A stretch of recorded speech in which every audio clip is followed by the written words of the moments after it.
I've always been interested in creativity and why it is that some people manage to have great ideas and do sort of great work, but the role of rest in creative lives was something that I only discovered sort of much later. When we think about people like Beethoven or Charles Darwin or great, sort of artists or composers, we often think about their work. Even biographers will write biographies about work and life.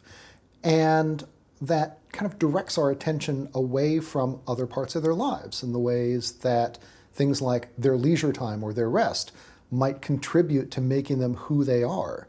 I work in Silicon Valley and spent years as a consultant and working on lots of projects and keeping very busy.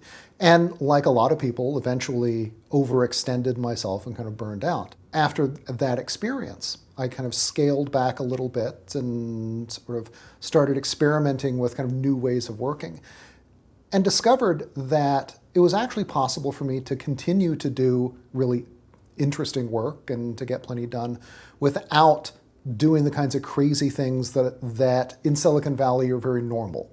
It was on a sabbatical in England where this really came together.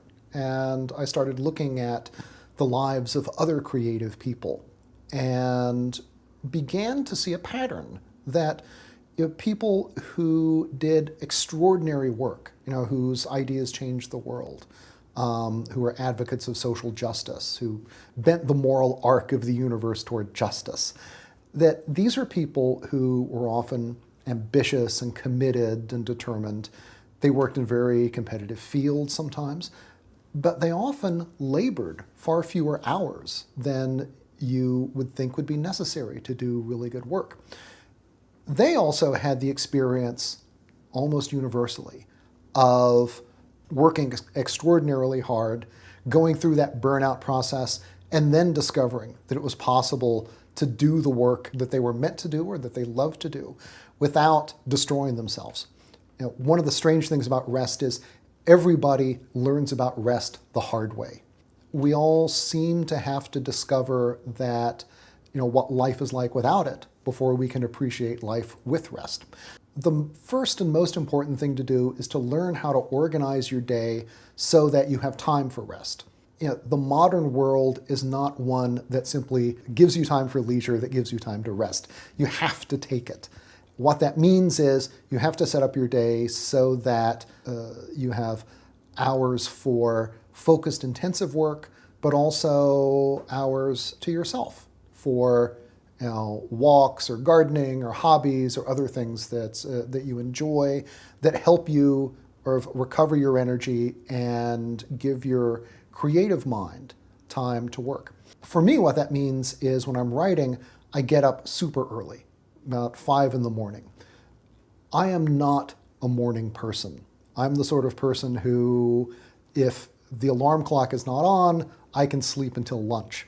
But I have found that there is something about your mind in those super early hours, a kind of concentration, a kind of focus that you're able to have then that you can't get at any other time.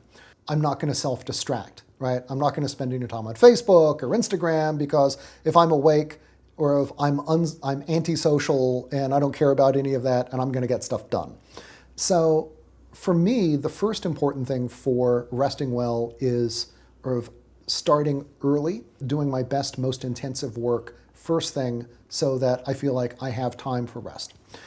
Most people are able to work at a high level for about 90 minutes to 2 hours, and in fact, for a total of about 4 or 5 hours a day. If you can get a sustained high level of work for that period, that's actually a really good day.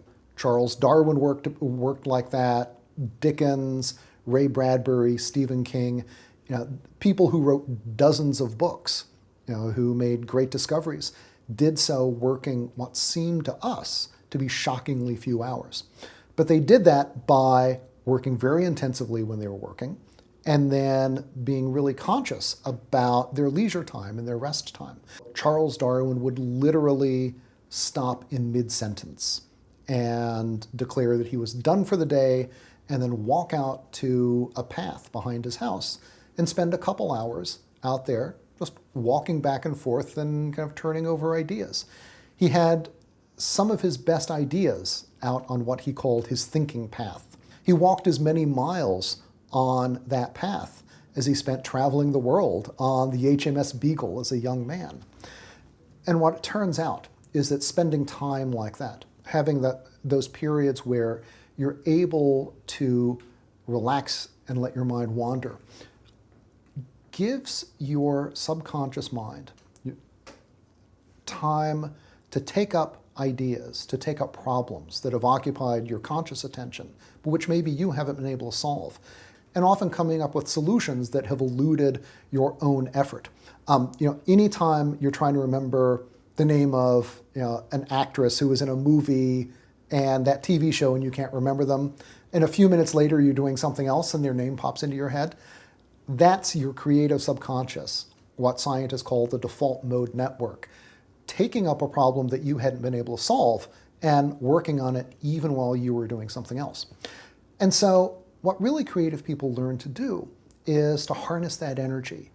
And it allows them both to recover the mental energy and the physical energy that they spend in those intensive periods, but also allowing their creative minds, their creative subconscious, to take up these problems and to work on them more effectively. We all have that sort of experience after lunch of kind of hitting a low. When that happened to me, I would just try and power through and get some more coffee and just sort of kind of zombie my way through the afternoon.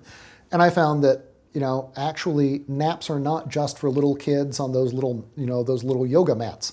20 minutes can be as restorative as more caffeine and can make a huge difference. People as different as Salvador Dali, the painter, and Thomas Edison would use naps as a time when they would allow their minds to kind of wander again, and sometimes as they were falling asleep, come up with, in Dali's case, sort of imagery, in Edison's case, the solutions to technical problems that they'd been working on. That turns out to be a surprisingly valuable and amazingly easy thing to learn how to do.